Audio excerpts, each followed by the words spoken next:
예전에 2년 전에 우리 공부했던 내용을 다시 제가 좀 썸머리를 해서 여러분들에게 좀 나누기를 원합니다. 자, 요한계시록 제가 보겠습니다.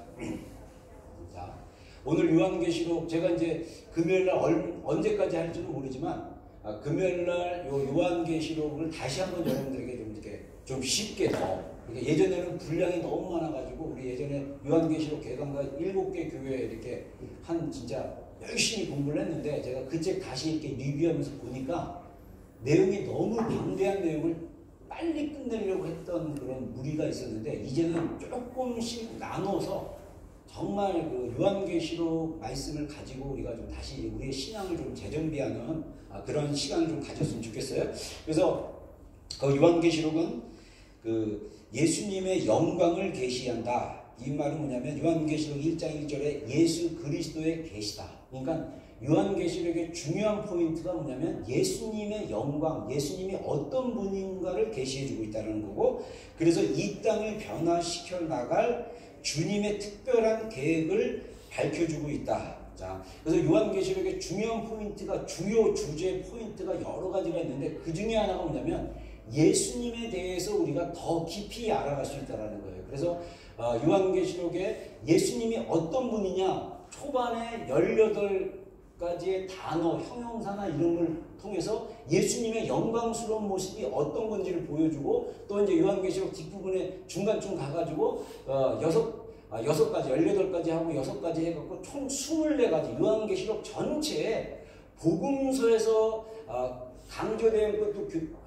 강조돼서 겹치는 내용도 있지만은 사실은 요한계시록에서 예수님의 그 영광스러운 위엄의 모습, 예수님이 어떻게 이렇게 영광스러운 분인가에 대해서 계시로 말씀하고자 하는 목적이 요한계시록의 그 목적 중에 주제 중에 하나다. 그리고 또 하나 뭐냐면 주님의 계획이다라는 거예요. 이 주님의 계획은 전쟁의 계획이라고 되겠는데 예수님의 전쟁. 이 땅 마지막 때 적그리스도와 예수님, 우리 크리스찬들 간의 어떤 전쟁이 있는데 이 영적 전쟁에서 예수님이 어떻게 이 땅에서 이 땅을 변화시켜서 심판주로 오시는 거에 대한 예수님의 그 특별한 계획을 밝혀주고 있고, 근데 이 일은 우리와 깊은 연관을 가지고 진행될 거라는 거예요. 그래서 우리가 나중에도 나오지만은 요한계시록에 가면 6장 이후로 해가지고 이제 어린 양 대신 예수 그리스도가 7인을 띠는 이야기가 나오고 6번째 인인가 7번째 인을 뜰 때 이게 이제 대환란의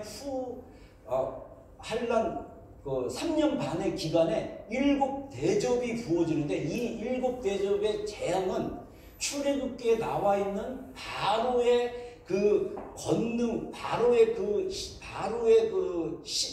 심판하기에 하나님이 부어줬던 그 10가지 재앙보다 더 강력한 재앙이 7대접에 의해서 부어지는데 이 일이 어떻게 진행되느냐, 이 땅에 있는 주님의 신부의 교회들과 함께 그들의 기도를 통해서 이 일들이 진행될 거라고 보여주고 있다는 거죠. 그래서 우리의 삶과 깊은 연관을 가지고 진행됐기 때문에 우리가 신부로서 준비되는 과정이 굉장히 중요하다. 요한계시록이 이렇게 설명하고 있다는 것입니다. 그래서 요한계시록의 그 주요 주제는 예수님께서 온 땅을 통치하기 위해 이 땅으로 돌아오신다는 게 중요한 핵심이에요.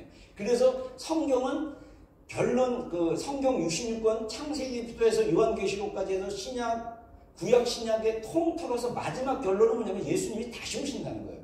어떻게 다시 오시냐? 신부로 왕으로서, 만왕의 왕, 이 열방을 통치하시는 왕으로서 주권자로 오시고 또 심판자로 하나님의 그 사랑을 가로막고 방해하는 그 모든 것들을 심판하기 위해서 예수님이 심판자로 오시는 것. 그래서 이 요한계시록의 중요한 핵심은 예수님이 다시 오시는 계획에 대해서 얘기하고 반드시 오시는 것에 대해서 강조하고 있다는 거죠. 그래서 악한 정부, 이게 적그리스도 정부죠. 적그리스도 정부는 예수님께 맞설게 될 거라는 거예요. 그래서 세상은 점점 이 종교가 통합되고 정치가 통합되고 이 전 세계가 글로벌 정부로 해가지고 이제 나중에 적그리스도가 진짜 사람의 모습으로 나타나기 시작하고, 그리고 그에게 주어진 어떤 이 권능이나 이런 기적을 통해서 사람들이 그를 하나님으로 생각해가지고 하는 그런 일들이 일어나는데 예수님의 이러한 다시 오심을 방해하고 맞설 적그리스도 정부가 있다는 거죠. 그래서 예수님의 마지막 때 전쟁 계획은 대환란 동안, 대환란이라는 것은 7년 대환란을 얘기합니다. 주님의 심판을 풀어놓으심으로써 이 땅의 모든 악한 정부들을 물리적으로 멸하시는 것이다. 그래서 요한계시록의 6장부터 19장이 이 7인을 띠면서 7 대적을 이 땅 가운데 부어주는 그런 사건들을 계시적으로 보여주고 있다. 이렇게 얘기하고 있다는 거죠. 그래서 악한 정부들이라는 건 뭐냐면 크게 적그리스도 정부가 있잖아요. 그 산하의 나라들 가운데. 그래서 지금 제가 보는 것은 뭐냐면 이제 각 정부마다 사회주의자들, 좌파들이 이제 득세하기 시작해서 그들이 자신의 국민들을 강한 정부의 권력으로 통제하기 시작할 거예요. 저는 사실 이번 코로나 이런 락다운 2개를 통해서 약간 뉴질랜드에 약간 정이 떨어졌어요. 너무 뉴질랜드의 교회들이 너무 온순하게, 그래서 오늘 우리 목회자 몇몇 분들이랑 같이 이렇게 정기적인 교제가 있어갖고 교제하면서 나누는데 어떤 목사님 그 얘기했는데 굉장히 동의를 해요. 뭐냐면 이번 2번째 레벨 2.5 할 때는 교회만 못 모이게 딱 10명 미만으로 못 모이게 하고 나머지는 다 모이게 했다는 거예요. 그래서 카페고 어디고 자유롭게 막 다니는데 교회만 10명 미만으로 딱 묶어놨다는 거예요. 그러면서 젊은 사람들이 점점 교회에 와서 예배 드리는 것보다 세상에서 이미 다 그전에는 모두가 못 가게 딱 했으니까 한 8주 동안 딱 있다가 모이니까 너무 기쁜 마음으로 모였는데 2번째는 교회만 못 모이게 하고 다른 거는 풀어줘서 보니까 젊은 사람들이 그 목사님 피드백이 그런 거였는데 그 얘기를 들으니까 와, 이건 되게 일리가 있다. 앞으로 갈수록 진짜 교회는 못 모이게 하고 다른 거는 통제하는데 여기 뉴질랜드 교회들은 너무 순해요. 한국 교회는 막 그냥 벌금 300만 원 모이면 300만 원 때린다 해도 모이는데 우리는 안 모여요. 그래서 약간 제가 이 노동당이 계속 정권 잡으면 여기 진짜 사회주의로 급속하게 갈 텐데 그런 진짜 위험이 있을 수도 있겠구나 라는 생각이 듭니다. 그래서 전 세계마다 아마 좌파들이 득세하게 되고 사회주의자 정권들이 들어서기 시작하면 이것이 이제 전 세계적으로 적그리스도 정부가 들어서는 그런 어떤 발판들이 되지 않을까 우리가 예상할 수 있다는 거예요. 왜냐하면 적그리스도의 분명한 제국 정부가 들어설 거라고 성경이 말씀하고 있다는 것입니다. 그리고 또 이 요한계시록의 중요한 것은 뭐냐면 모세가 기도를 통해서 이 하나님의 심판들을 바로에게 풀어놓았던 것처럼 출애굽기 7장에서 12장까지는 이 10가지 재앙의 이야기가 있어요. 근데 하나님이 모세를 통해서 그 재앙을 가져오게 했어요. 하나님이 그냥 간 게 아니라 모세가 나일강 가서 지팡이를 딱 꽂으면 이 나일강이 붉게 만들고 모세가 지팡이를 들어서 이 땅을 갖다가 한번 싹 긁었더니 이 땅의 먼지들이 이가 돼가지고 그 예부 사람들 그 몸에 다 붙게 되고 모세가 또 지팡이를 들어서 이 나일강을 가리켰더니 개구리들이 막 올라오고 이게 누구를 통해서 하나님이 바로를 심판했냐면 모세를 통해서 심판했다는 거죠. 마지막 때는 하나님께서 그 교회의 기도를 통해서 대환란의 심판들, 특별히 7 대적들 얘기하죠. 후환란 때. 그래서 적그리스도에게 풀어놓을 것이다. 역사상 가장 강력한 권능이 예수님과 사탄을 통해 나타날 것이다. 이 말은 무슨 말이냐면 사탄도 강력한 기적과 권능을 보여준다는 거예요. 사람들이. 그래서 많은 사람들이 적그리스도가 하나님인 줄 알고 따라가요. 그리고 많은 유대인들도 미혹이 될 거예요. 지금 많은 그 거듭나지 않는 유대인들, 메시아닌 유대인들이 아닌 전통 유대인들은 지금 자기가 그리스도, 그 예수님이 아니라 어떤 그리스도 메시아가 올 거를 기대했는데 이 유대인들은 어떤 걸 보고 그 메시아인 거를 보냐면 기적을 보고 보는 거예요. 그래서 여러분들이 그 넷플릭스에서 메시아라는 그 미니 시리즈 했을 때 그 기도의 집 그 마이크 미클 목사님이 이 메시아 그게 막 릴리즈 되기 전에 마이클 목사님 대답을 했는데 이제 이 미디어를 통해서 예수님의 오시는 분위기, 아직 그 내용이 어떤 건지 모르지만 분위기를 오히려 사람들에게 관심 갖게 해서 많은 사람들이 오히려 교회 밖의 사람들이 종말과 예수님의 다시 오심에 대한 질문을 가지고 한다는 거예요. 제가 그거 봤더니 거기서 핵심은요, 기적이에요, 기적. 사람의 마음을 꿰뚫어보고 그 과거를 알고 비행기에서 마지막 장면에 비행기에서 떨어졌는데 그 메시아라는 그 약간 중동계통의 젊은 청년인데 그 사람이 그 비행기에서 살아나고 또 죽은 사람들 기도했더니 살아나는 거예요. 그게 이제 시리즈 1에서 끝나는 거예요. 근데 그런 것들을 통해서 사람들은 자연스럽게 예수님을 믿지 않는 사람들도 자연스럽게 메시아가 기적을 베풀 거라고 얘기하는데 사단과 적그리스도와 이 짐승이나 이런 애들이 다 어떤 것들을 풀어놓기 시작하면 기적을 풀어놓는다는 거죠. 그리고 모세 시대 때도 바로 이집트에 마술사들이 있어가지고 뱀을 지팡이를 가지고 뱀을 만드는 거랑 그 다음에 그 붉은 피를 만드는 거는 마술사들도 똑같이 했어요. 근데 파리가 오고 이가 생기게 하고 막 우박이 오게 하고 이런 것들은 못했단 말이에요. 근데 이 마지막 때는 사탄이 정말 어마어마한 파워들을 사람들에게 보여줄 수 있다는 거예요. 이게 마지막 때는 강력한 초자연적인 능력의 대결이 될 수 있다. 우리가 마음의 중심에서 주님을 따르지 않으면 쉽게 거짓 그리스도를 통해서 거짓 그리스도, 거짓 선지자들을 주의하라고 그랬는데 미혹되지 않도록 마태복음 24장에 주님의 경고가 사람의 미혹을 주의하라고 하는데 이 사람의 모습으로 온 적그리스도와 거짓 선지자들을 주의하라고 하는데 그들은 어마어마한 초자연적인 기적을 통해서 우리를 미혹시킬 수 있다는 거죠. 이게 마지막 때 현상 중에 하나라는 것입니다. 그리고 그래서 우리가 이 예수님께서 아까 얘기한 대로 우리가 교회를 통해서 하나님이 그 교회를 통해서 하나님의 일들을 풀어낼 거라고 그러는데 사실 마태복음 16장에 베드로의 고백을 통해서 예수님께서 얼마나 이게 그 교회가 가진 중보의 기도, 교회가 가진 예수님의 이름으로 모여서 기도하는 이 파워가 얼마나 큰지를 사실은 말씀하셨는데 우리 교회가 사실은 그 교회가 가진 예수님의 이름으로 함께 모여서 기도하면서 하나님의 이적을 풀어내고 하나님의 나라를 이 땅에 임하게 하는 기도의 강력함을 많은 교회들이 사실은 모르고 그 기도, 중보 기도의 파워를 상실한 그런 시대에 우리가 살고 있지 않나 이렇게 생각합니다. 그래서 마태복음 16장 16절 17절 말씀으로 우리 한번 보겠습니다. 다 같이 한번 읽겠습니다. 시작. 내가 내게 이르노니 너는 베드로라. 내가 이 반석 위에 내 교회를 세우리니 너희가 그가 이기지 못하리라. 예. 그리고 17절 읽겠습니다. 시작. 내가 천국 열쇠를 내게 주리니 내가 땅에서 무엇인지 매면 하늘에서도 낼 것이요 내가 땅에서 무엇인지 풀면 하늘에서도 풀리리라 하시고. 예.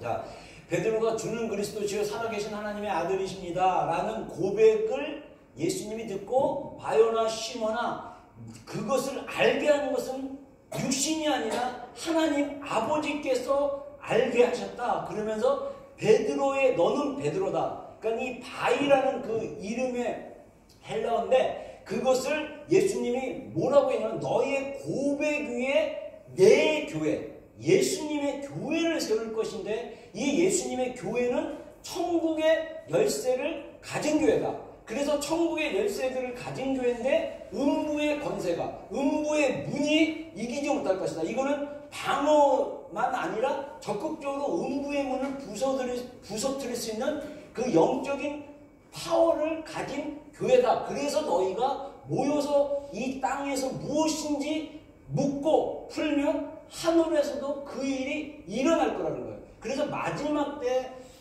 하나님께서 예수님의 신무된 교회들이 이 땅에서 땅의 것들을 풀고 땅의 것들을 묻는 기도를 할 때 하나님이 천사를 통해서 이 땅 가운데 풀어놓기 시작한다는 거예요. 이게 얼마나 교회가 가지는 얼마나 크나큰 권세고 축복이고 능력입니까? 근데 오늘날 미혹은 우리 크리스찬들 특히 젊은 세대 가운데 이 땅에서의 즐거움을 누리는 것에 집중하게 만듦으로써 우리가 이런 어마어마한 권세와 능력과 자격을 가진 존재임에도 불구하고 그렇게 살지 못하게 미혹하는 그런 시대에 우리가 살고 있다는 것을 볼 수가 있다는 거죠. 그래서 요한계시록은 예수님의 전쟁 계획이며 아까 얘기한 대로 요한계시록의 주제가 그렇다는 거죠. 그리고 인간의 마음속에 있는 죄가 완전히 드러나시도록 하신 후 기도하는 교회를 통해 지구상에 있는 악을 멸하는 계획이다. 그러니까 우리 성도들의 마음에 숨겨진 죄가 완전히 드러나시도록 하나님이 이제 다루시고 역사하신다는 거예요.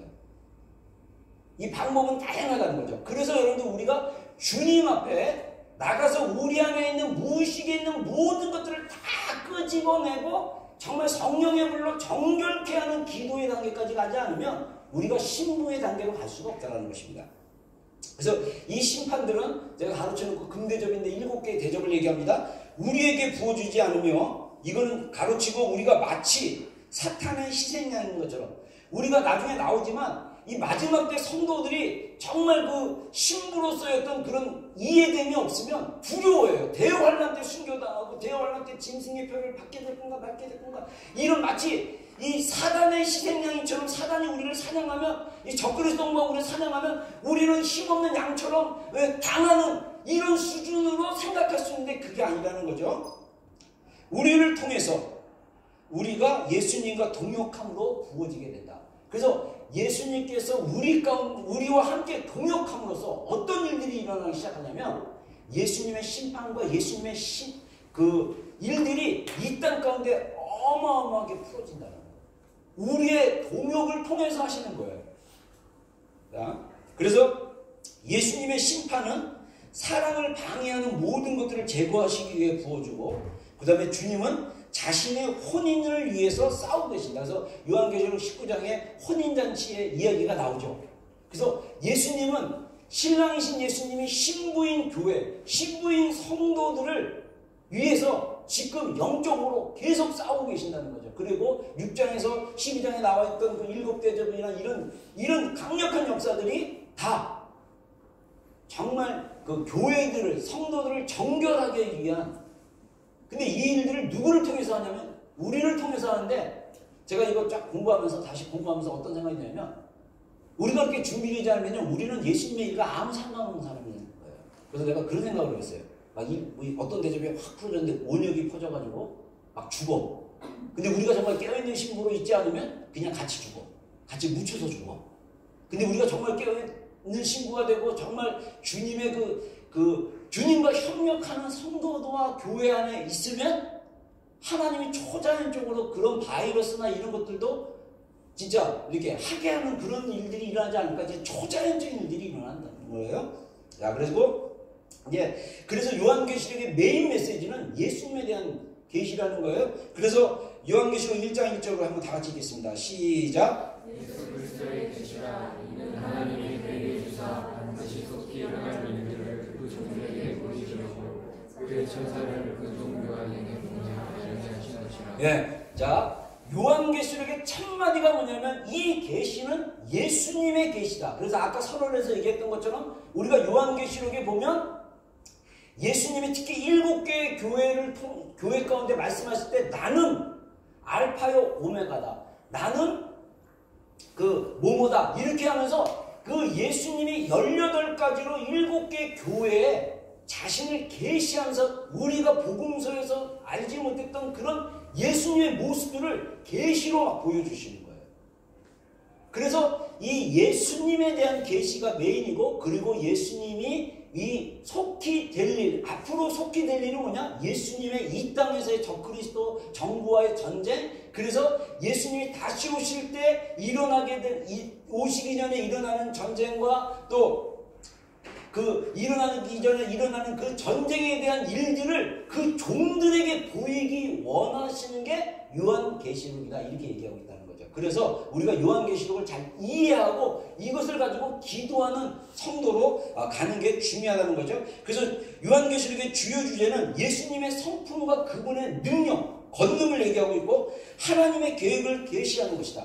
지금 계속 반복하는 거죠. 그 다음에 모든 열방에 하나님의 영광을 풀어놓는 일에 교회가 예수님과 동역하도록 준비시키는 일을 통해서 드러나게 된다. 그러니까 교회가 준비하게 되면 준비돼서 예수님과 동역해가지고 계속 기도로 하나님의 그 일들을 이 말씀을 가지고 기도를 하고 시편을 가지고 기도하고 요한계시록을 가지고 기도하고 그래서 말씀이 그대로 이루어지도록 계속 기도하는 걸 통해서 하나님이 마지막 때 그 일을 풀어놓기 시작한다는 거죠. 그래서 제가 이거는 저의 코멘트입니다. 준비되지 않는 교회는 마지막 때를 이해할 수 없을 것이다.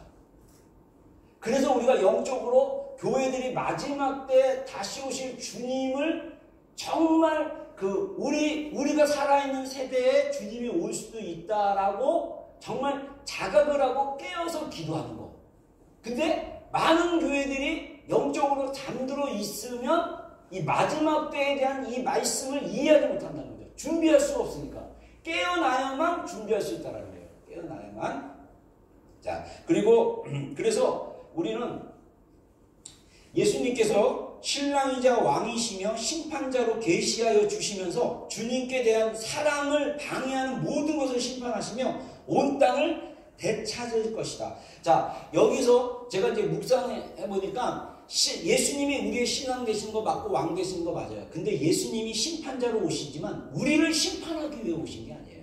그래서 구약의 선지자들도 크고 두려운 주의 날에 대한 예언을 한다. 특히 스가랴 예언이나 뭐 이런 사람들이 크고 두려운 주의 날, 근데 그 주의 날의 예언이 첫 번째로 성취된 게 예루살렘의 멸망이에요. 이스라엘 사람들은 하나님의 거룩한 성전이 있는 성전은 절대 무너지지 않을 거라는 그 믿음을 가지고, 그러니까 요즘 말로 얘기하면 나는 한번 구원받았으니까 절대 괜찮을 거야 했는데, 그러면서 우상 섬기고 막 하나님 안 쫓아가고 세상과 우상과 양다리가 치다가 하다가 진짜 이 느부갓네살의 침공을 통해서 예루살렘이 완전히 무너져 버린 거죠. 그게 그 당시에 예레미야를 비롯한 그 예루살렘이 불타는 것을 목격했던 세대는 선지자들이 선포했던 크고 두려운 날에 대한 심판을 받은 거예요. 근데 이 마지막 때도 주의 크고 두려운 날처럼 오지만 우리가 깨어 기도한 자들은 우리에게 심판으로 오는 것이 아니에요. 그래서 예수님이 도적같이 오기 때문에 너희가 도둑같이 올 때 깨어있는 자는 그 도둑을 방비한 것처럼 너희가 덫에 빠지지 말라고 얘기하거든요. 그러니까 우리가 깨어있으면 주님이 오시는 것을 있으면 우리가 잠든 새에 딱 왔다 가는 이런 수준이 아니라 우리가 덫에 빠져가지고 아이고 내가 이거 주님의 이거를 놓쳤네 하는 그런 수도 있지만 주님이 너 왜 그렇게 했어? 너 심판받아라 하면서 우리를 심판하려고 오는 것은 아니라는 거예요. 그래서 주님은 이 땅에 심판자로 오셔요. 근데 중요한 것은 우리가 그래서 사실은 요한계시록에 보면 두 가지 하나님의 보좌가 보입니다. 그래서 백보좌, 신보좌라고 하는데 그 보좌는 천국과 지옥을 가는, 그래서 거짓말하는 자, 뭐하는 자 해가지고 다 지옥불에 넣는다. 그리고 두 번째 보좌는 뭐냐면, 다른 보좌는 뭐냐면 그게 심판의 보좌인데 그 심판의 보좌는 생명책에 기록된 자는 그 심판에 쓰지가 않는 거예요. 근데 두 번째 보좌는 뭐냐면 우리의 행위에 대한 기록이 있어요. 성경 여러 군데 그 행위에 대한 기록에 대한 평가, 그 심판은 받게 될 거예요. 그러니까 여기서 말하는 심판의 이중적 의미가 있죠. 정말 마지막 때 7년 대환란에 우리를 심판하시려고 오는 게 아니라 이 땅에 하나님의 사랑을 방해하고 정말 가로막는 모든 우상들과 그런 것들을 다 멸하려고 심판자로 오시지만 그 하나님의 심판의 자리에 내가 가 있으면 같이 심판받는 거예요. 그렇게 우리가 이해할 수 있다는 것입니다. 그래서 사실은 우리가 주님의 오시는 날이 정말 심판받을까봐 두려워하는 날이 아니라 왕 되신 주님, 신랑 되신 주님, 결혼식을 앞둔 신부가 너무너무 신랑을 사모해가지고 주님 마라나타, 주님 어서 오시옵소서라는 마음의 상태로 준비된다면 주님은 우리의 심판자로 오신 것이 아니라 우리를 구원할 왕으로, 우리를 정말 우리와 깊은 친밀한 가운데 들어가실 신랑으로 오신다는 거죠. 자, 그렇게 이해하시면 되고요. 그래서 예수님은 부드럽지만 질투하는 사랑으로 가득 찬 열정적인 사랑이시다는 거예요. 예수님 존재 자체가 굉장히 부드러워요. 근데 그분의 사랑은 어마어마하게 강한 거예요. 막 질투를 하는 거예요. 우리의 마음이 막 세상에 빼앗겼으면 주님의 마음이 더 막 불타오르는 그런 거라는 거죠. 그래서 예수님은 자신과 성령 안에서 연합되어 있는 준비된 신분을 통해서만 오실 것이다. 이거는 다른 말로 하면 우리가 신부로 준비되기 위해서는 우리의 마음의 정결함을 위한 작업이 필요하다는 거예요. 우리 안에 예수님보다 더 사랑하는 것들이 있다면 그것들이 불타져야 돼요. 그래서 제가 막 불 받으라고 그러고 뭐 성령의 물을 받읍시다. 성령의 물이 우리 가운데 제단 위에 있는 것처럼 탑시다. 뭐 이런 얘기를 하는 게 뭐냐면 예수님보다 더 사랑하는 마음.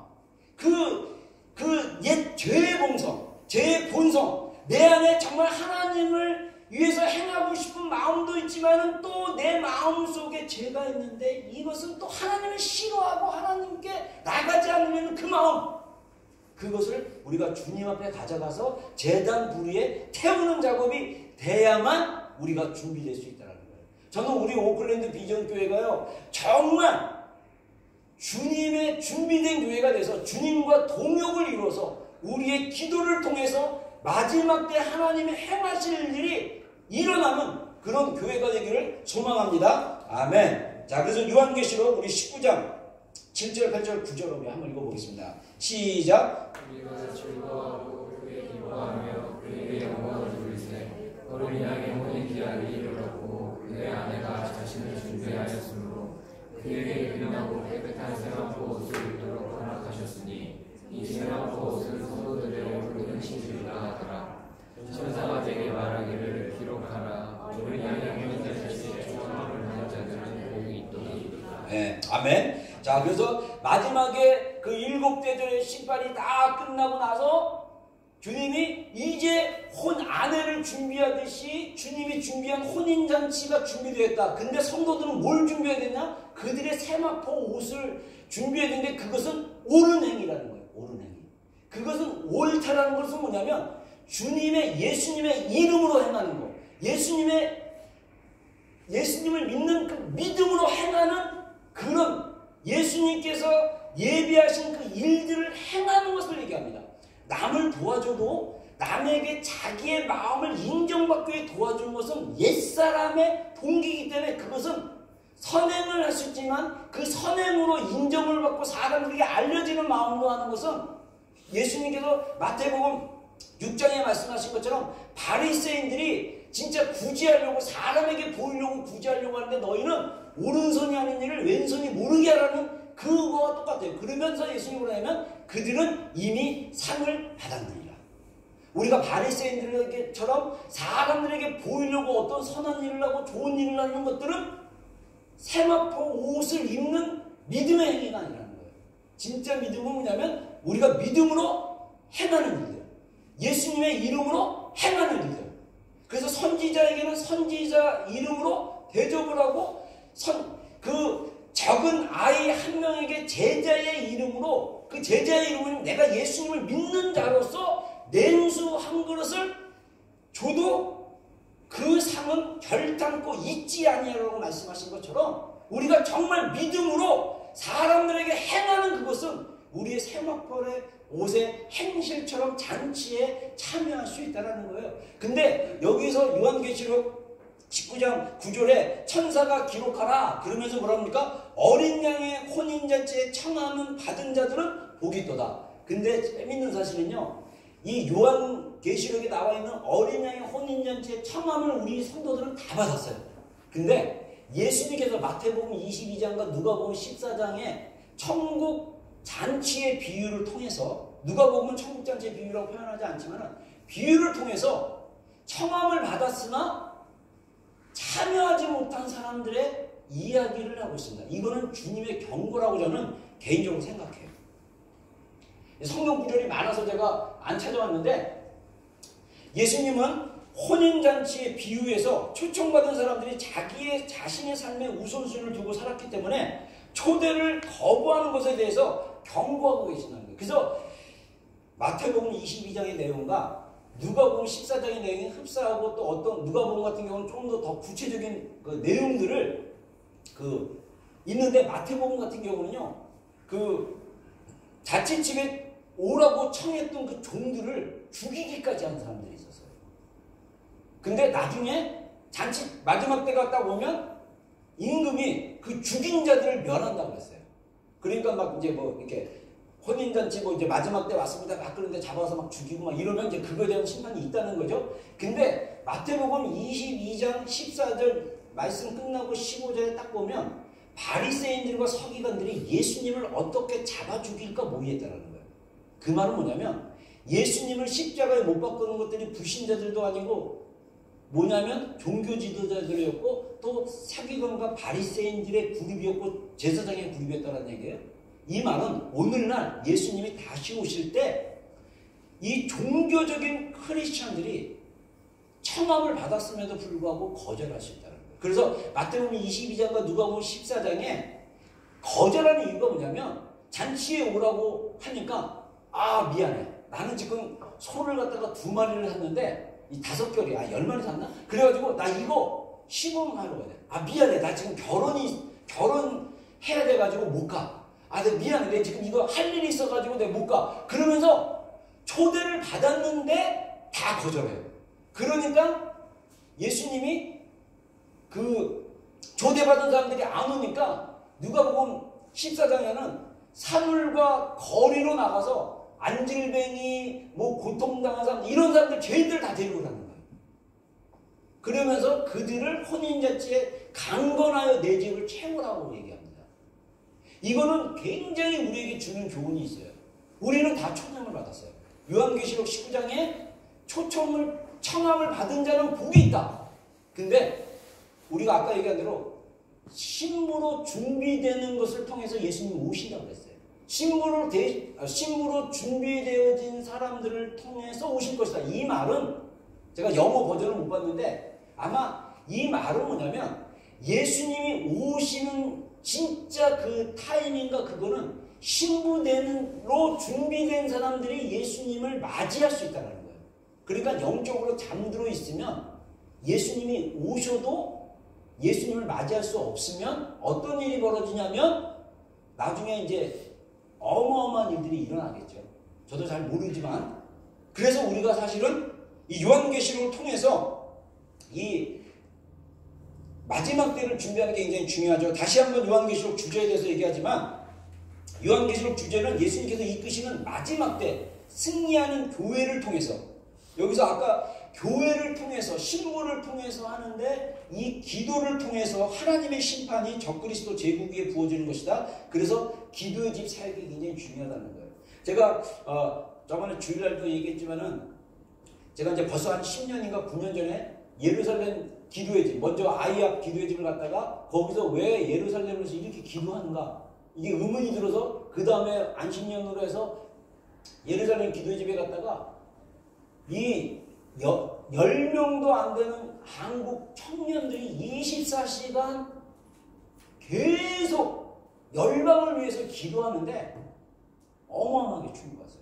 말씀을 가지고 제가 그래서 얘기했잖아요. 예루살렘 방문했을 때가 오순절 그 절기에 갔다가 첫날부터 철야를 진짜 밤을 홀딱 샜어요.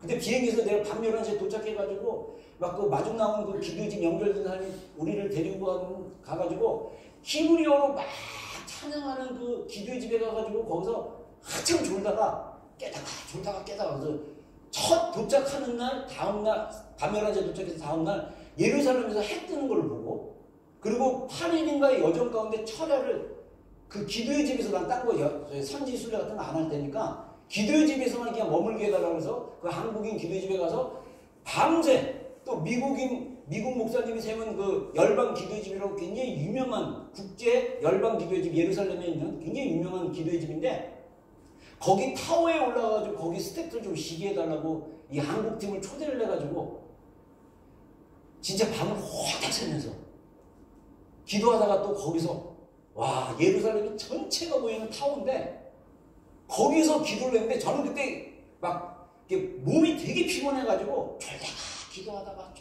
기도하다가 하는데 정말 하나님이 이걸 얼마나 기뻐하는가에 대한 그 뭐랄까 마음이 제 안에 너무너무 많이 느껴졌어요.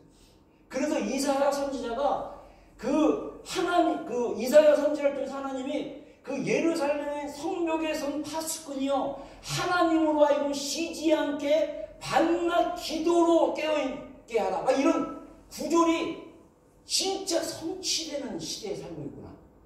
그리고 나서 제 목회가 완전히 바뀌었잖아요. 마지막 때를 준비하는 교회가 되겠다. 그리고 한 9년이라는 시간이 지났는데 그 안에 우리 안에 공동체 안에 결혼도 하고 애도 낳고 막 이런 시기를 지나면서 하나님이 우리가 다시 그러니까 제가 지금 사실은 우리가 지금 이제 개척해서 13년을 왔는데 다시 여기서 새로운 10년을 준비하지 않으면 우리도 영적으로 깨어있지 못하는 잠든 교회 상태로 갈 수 있겠다. 그러면 저는 주님 앞에 마지막에 엄청나게 혼날 거예요. 왜 성도들을 다 재우고 있냐. 우리 교회는 사명이 이 열방뿐만 아니라 뉴질랜드에 있는 교회들을 깨우는 교회예요. 교회들이 영적인 잠에서 깨어서 신부로 준비되게 하는 교회. 그래서 우리가 그런 기도를 많이 해왔는데 중간에 이제 가정사역한다고 애들 많이 태어나고 이래서 가정사역한다고 한 2년 쉰 것 같아요. 1년이나 2년 쉬었는데 쉬고 나니까 이제 우리가 영적으로 무뎌지는 거 특히 코로나가 터지는 바람에 그래서 하나님께서 그 계시적인 꿈을 그 화요일 아침에도 우리 교육자 미팅이 있었는데 오후에 아침에 꿈을 통해서 우리의 영적 상태를 보게 하시고 그래서 이제 정말 새롭게 하나를 온다. 그래서 그 첫 발이 이제 우리 교회 장소 그 기도의 처소를 먼저 구하자. 그렇게 시작을 하려고 하는 거예요. 자, 그래서 2차적인 주제는 적그리스도에 의한 성도들의 환난이라는 거예요. 그래서 요한계시록 그 12장이나 13장이나 보면 6장부터 12장, 13장과 이게 전개되는 내용을 보면 성도들이 환난을 받을 거라는 거예요. 근데 성도가 인내하는 성도, 믿음으로 인내해야 된다라고 얘기하고 있다는 거예요. 그래서 우리는 마지막 때의 사건들로부터 도망치고 싶은 무력한 그런 힘이 없는 희생양과 같이 계시록의 사건들을 두려워할 필요가 없다는 거죠. 우리는 예수님의 리더십 아래에서 하나님의 권능을 풀어놓는 예수님의 신부로 서게 될 것이다. 자, 그래서 아가서에 보면 예수님께서 사과나무로 비유됩니다. 그래서 신부가 사과나무 아래서 쉬고 사과나무 아래서 예수님이 세우신 깃발을 보게 돼요. 우리가 누구를 의지해야 되냐면 우리 인생을 이끄시는 예수님의 리더십을 전적으로 신뢰하고 따라가야 됩니다. 이게 마지막 때에 굉장히 중요합니다. 이거는 개인의 삶뿐만 아니라 제가 마지막 때 열리고 이런 쪽으로 보니까 이 관련 동영상 한참 보다가 제가 또 이제 몇 년 동안 끊었다가 최근에 다시 보니까 지금 마지막 때 동영상들 막 올리는 유튜버들이 실수하는 것 중에 하나는 너무 개인 플레이 신앙을 강조해요. 되게 위험합니다. 공동체 안에서 함께 뭉쳐있는 게 굉장히 중요해요. 깨어서. 혼자 다니는 건요 굉장히 위험할 수 있어요. 계시도 혼자 받으면 아니면 함께 기도하면서 내가 받은 것이 주님께로 왔는지 않는지 같이 한번 공유해서 검증도 받아야 돼요. 막 기도 혼자 해가지고 환상 봤다 그러고 기도 혼자 해가지고 뭐 보인다 그래갖고 이건 주님이 보이게 하는 거 다 맞아. 그런데 마귀가 똑같은 방법으로 우리를 미혹할 수 있어요. 저 그런 거 많이 봤어요. 자, 마지막 페이지입니다.